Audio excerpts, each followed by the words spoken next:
This transmission line represents New Brunswick's best leverage against the United States in this unprecedented trade war. It carries electricity from NB Power straight to Maine. Electrically, northern and eastern Maine are part of Canada, not part of the rest of the United States. 58,000 residents of Maine along the New Brunswick border have no connection to the U.S. power grid. Without NB Power, they'd be in the dark. The lights would go out.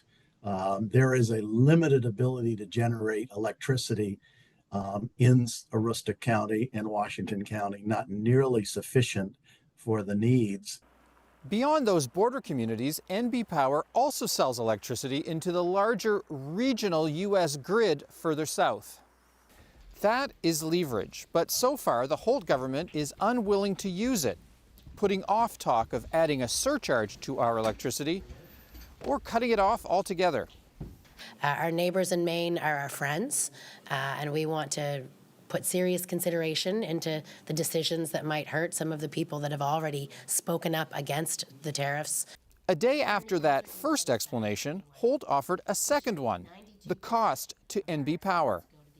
It's possible that shutting off power to New England puts a big burden on a utility that is already challenged, and New Brunswickers already have power bills that are too high. And so if we shut off electricity and lose a revenue source that forces more cost onto New Brunswickers, that's not something I want to do. Ontario is slapping a 25% surcharge on its electricity exports and says it may still make good on this threat from the province's premier. I will do everything, including cut off their energy, with a smile on my face. And I'm encouraging every other province to do the same. They're gaining a lot of traction and notoriety in the country for the leadership that they're showing. And we're just not seeing the same here in New Brunswick. Savoy wouldn't explicitly endorse cutting off the power either, but what would happen in Maine if Holt actually did it?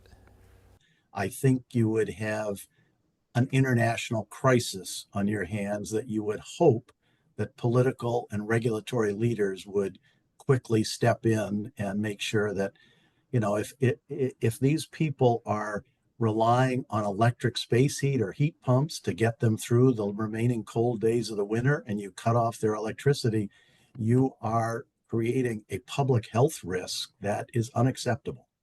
Susan Holt is right. Cutting off electricity to northern Maine would cause pain on both sides of the border. But she says it will remain on the table if the trade war continues.